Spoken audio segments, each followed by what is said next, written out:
when I saw the movie in Toronto, I'm like, this can't be stop motion. It's CG. It's definitely CG. And they're like, no, you idiot. That's on Twitter. It's like, because I was writing my news story. Talk about Kickstarter, Rosa. That's where we left off. Someone suggested Kickstarter to us, and so we're like, sure, we can do a Kickstarter. We went around the studio, found a set, sets that we had, puppets from previous shows, slapped it all together, and we made this video on Kickstarter.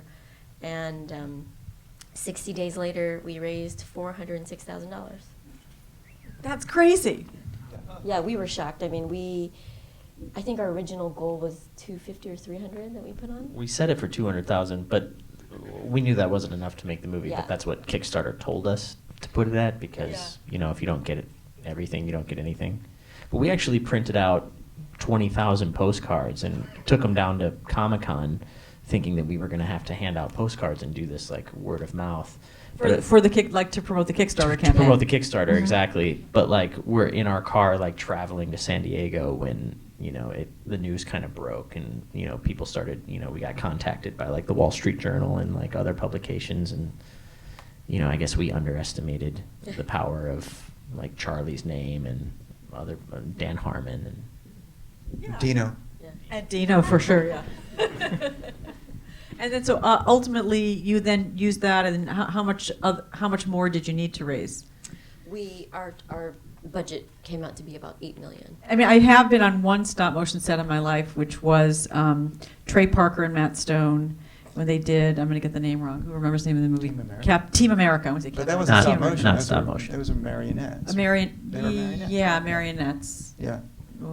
Feels That's like real. stop motion. No, because they're moving in real time. That's true. Our things are moving. That's true. That was faster. But it took for them. They were like ready to shoot themselves in the head by the end of it because it was so painstaking for them. But this actually Well, they're was spoiled. way more. Well, they're spoiled. So let's talk about that sex scene, Sure. which it sparked a whole lot of a kind of like a mini controversy out of Toronto, where I was first where the film debuted.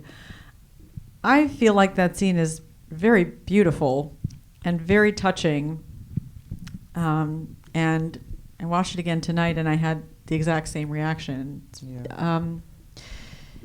So, why do you think that scene's been a subject of some kind of discussion? I mean, I haven't heard any discussion about the scene, quite frankly, so I don't know. I mean, the discussion I hear about the scene is kind of what you said, is that people have that reaction to it, they find it, I mean, people have come up to us a lot and said that they find it to be very emotional, and they feel like they're invading someone's privacy, that it's the most realistic sex scene they've ever seen in a movie, kind of stuff.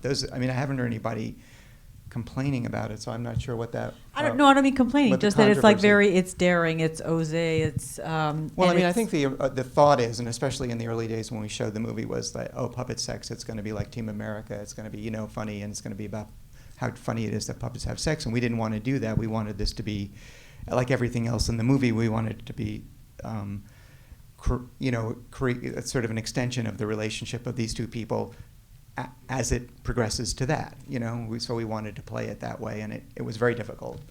Technically very difficult to do, which is why it took so long, because puppets aren't really made to do that. But it was what we wanted to do, and. So early on, like when we first showed the movie, you'd hear like people in the audience, as soon as the sex started, they start like laughing, like, oh, Team America, and then it would just get quiet, and I think people were kind of responding to it, as you said, and maybe that's why people are talking about it. I don't know. I find it kind of a very beautiful scene.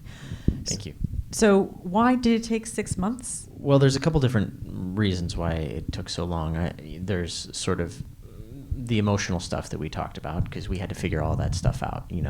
What is you? In a lot of the stuff, you have the voice performances to guide you with the performance. In this particular case, it's like moaning, and like even the videos that we recorded of them doing the voice records, which governed a lot of the performances throughout the piece. They're just sitting in chairs, so we had to really choreograph it. All the blocking and staging and choreography had to be worked out, and it had to feel authentic to their characters and to the emotion of the scene. So figuring that out was a challenge. And then there's all the technical aspects. Well, thank you so much for Thank coming you. to our screening Thank series. you, Thank guys. you. Very much.